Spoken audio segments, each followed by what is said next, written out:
And it's interesting that we look at this story. I mean, I mentioned yesterday about Sir Keir Starmer suffering fresh setbacks as a poll found that he was less popular than Boris Johnson. It comes after he called for the creation of recovery bonds in his much anticipated relaunch speech. The Labour leader hoped to revive his fortunes within his party and among voters by setting out a bold vision for the country as well as a blitz of new policies. He claimed that COVID had created a mood in the air similar to the aftermath of the Second World War, where Labour's Clement Attlee seized power from Winston Churchill and built the welfare state. Well, they were kind of building it before then, but we'll allow him that. Ben Page is Chief Executive of IPSOS Mori, the leading market research company. Afternoon to you, Ben.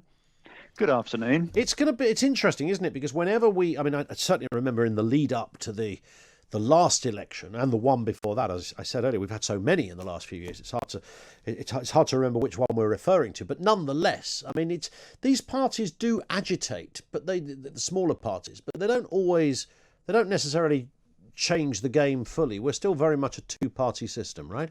Absolutely. Look what and 2019 showed that UKIP just disappeared once they'd done their job or took over the Conservative Party, depending on your point of view. No, I mean, frankly, in Britain, one of the rules of my job, and I've been doing it for 33 years, is that you could put a parrot on a stick, paint it blue or red, and we could guarantee that it would get 30% of the vote.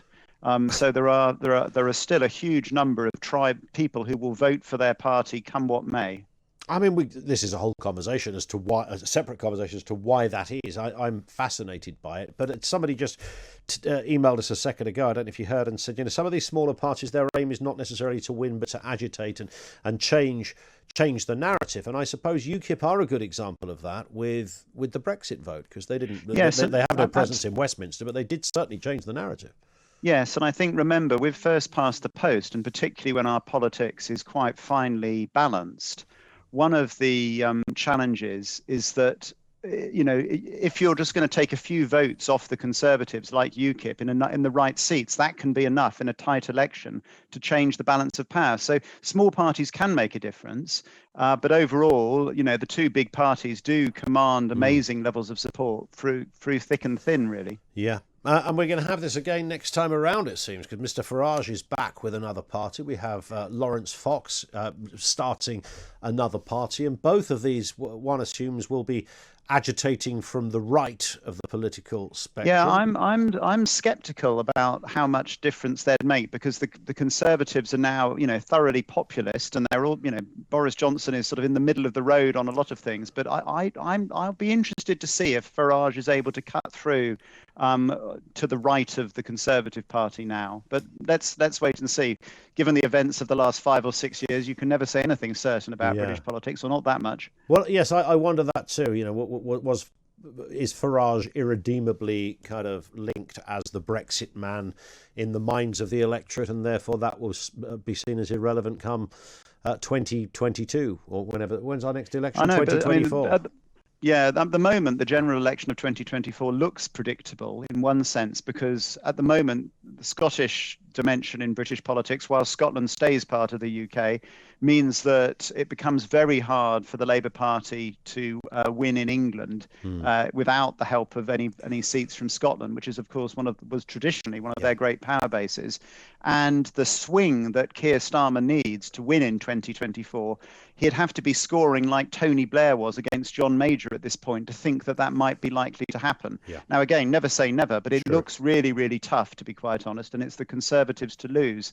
And even if you look at the polls, Keir Starmer comes into power as leader of the party April last year, and he's 20 points behind the Conservatives. So although he's not doing as well as many people on the left might like, you could say, well, he's made up those 20 points of difference. They're now neck and neck. The Conservatives a few points ahead.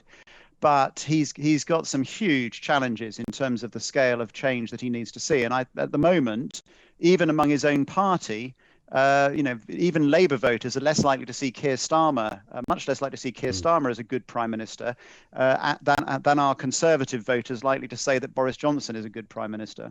Just a word finally, Ben, on Scotland, perhaps off the top of your head. I know you poll a lot in these areas to see what the voting intentions are. Nicola Sturgeon, it seems, has the whole thing hoovered up. There doesn't really seem to be any movement anywhere at all. Is there any exceptions to that claim? Well, she's got an amazing lead as she goes into the Scottish elections in May. And of course, if she does win a huge majority there, she'll be banging on the door for another crack at a referendum. Scottish opinion seems at the moment to have moved in favour of independence. I think there's been nearly 20 polls where people have chosen independence. Again, in the actual vote, it might be different. But at the moment, it does seem to have swung quite decisively. And the most striking figure one of the most striking figures in my work in the last year has been, you ask people in Scotland how Nicola Sturgeon's dealing with the pandemic, 74% say she's doing a good job. You ask them how Boris Johnson's doing, 14%. Yeah. But the number of people who've died in both countries quite similar. That's confused me forever. In fact, it vaguely infuriates me. But that's a position I can take that obviously you can't, Ben. And I appreciate your time. Thank you, Ben Page, Chief Executive of Ipsos Mori. On that last point, how has that happened? I mean, we often talk about perception being a massive part of politics. The perception is 3/4 of the gig.